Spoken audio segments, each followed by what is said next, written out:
Bonjour et bienvenue dans un premier vidéo qui concerne le Scala. Tout d'abord, je vais commencer par la définition du langage Scala. Scala est un langage de programmation développé par l'équipe de Martin Odersky à l'école polytechnique de Lausanne en Suisse. Il est disponible depuis 2003. Son nom est tiré du mot anglais scalable, qui peut être traduit par extensible. Le code Scala se compile en bytecode Java, puis s'exécute sur la machine virtuelle de Java. Bon, euh, Scala est un langage de type statique, c'est-à-dire toutes les variables manipulées ont un type. Ce choix a été fait pour que les erreurs de programmation soient détectées à la compilation. Cependant, le langage Scala offre des avantages de typage dynamique, c'est-à-dire le compilateur peut deviner le type d'une variable.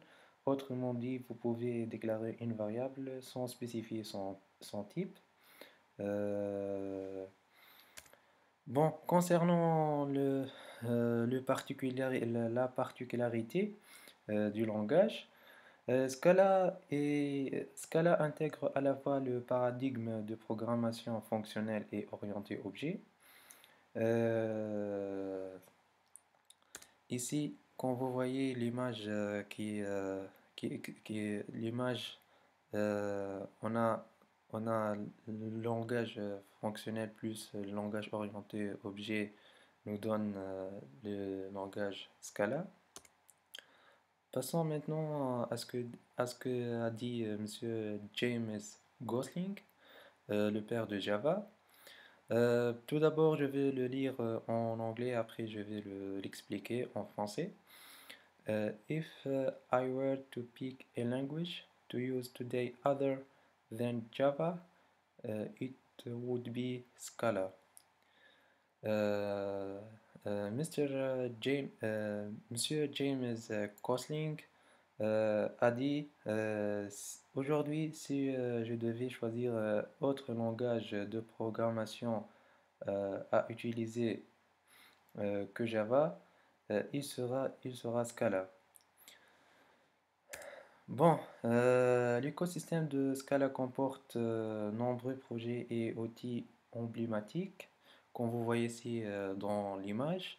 On a par exemple le Play Framework, le Slick, le Specs et beaucoup euh, d'autres outils. Scala est adopté par beaucoup de sociétés. Plusieurs entreprises ont annoncé le passage de leur application du langage Scala, comme vous voyez ici le fameux Twitter, le LinkedIn le LinkedIn, l'EDF et beaucoup d'autres entreprises. Bon, pour aujourd'hui, euh, ça sera fini pour aujourd'hui. Merci de me suivre et à la prochaine.